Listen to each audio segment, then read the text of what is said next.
তো হাই বন্ধুরা, যারা অ্যাড সমস্যায় ভুগছো এবং ফোন ঘাঁটতে ঘাঁটতে সময় সময় অ্যাড আসছে, ফোন ঘাঁটতেই দিচ্ছে না, বলতে গেলে ফোন ঘাঁটলেই অ্যাড আসছে। তো এই অ্যাডটাকে রিমুভ করার জন্য আমরা কি করতে পারি? তো যারা আমাদের চ্যানেলে এই নতুন এসছেন তারা অবশ্যই লাইক অ্যান্ড সাবস্ক্রাইব করে আমাদের পাশে থাকা বেল আইকনটি বাজিয়ে দেবেন এবং আমাদের আরও যত নতুন ভিডিও আসবে আপনারা দেখতে পাবেন সবার আগে। তো চলো শুরু করা যাক। সর্বপ্রথম আমরা কি করব, ফোনের সেটিংয়ে যাব। ফোনের সেটিংয়ে গিয়ে সার্চ বারে যাওয়ার পরে আমরা এখানে লিখব ডিএনএস। তো ডিএনএস লেখার পরে এখানে আসবে প্রাইভেট ডিএনএস।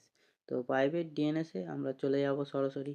যাওয়ার পরে দেখতে পাচ্ছেন আমি এটা অফ করে দিয়েছি, ফের আবার নতুন করে আপনাদের বোঝানোর জন্য আমি ফের দেখাচ্ছি। তো আমাদের এখানে তিনটি অপশান আছে, অটো আছে, অফ আছে আর নিচে আরেকটা আছে। তো এটা আমরা 3 নম্বরটায় আসবো। তো প্রাইভেট ডিএনএস এর মধ্যে এখানে আসবে ডিএনএস অ্যাড্রেস। তো এখানে যাওয়ার পরে আমরা সিম্পলি এটা স্ক্রিনশট মেরে নেবো, বা অথচ তুমি যদি দেখে লিখতে পারো তো দেখে লিখতে পারো। তা লেখার পরে আমরা সিম্পলি এখানে সেভ মেরে দেবো। সেভ মেরে দেওয়ার পরে আমরা সরাসরি এখান থেকে ব্যাক হয়ে যাব। ব্যাক হয়ে যাওয়ার পরে ফোনটি রিস্টার্ট মারবো। রিস্টার্ট মারার পরে দেখবেন আপনার আর কোনো অ্যাড আসছে না। তো চলো এই পর্যন্ত ভিডিওটা। তো যাদের ভিডিওটা ভালো লেগেছে অবশ্যই লাইক অ্যান্ড সাবস্ক্রাইব করে রাখবেন, পাশে থাকা বেল আইকনটিও বাজিয়ে দেবেন।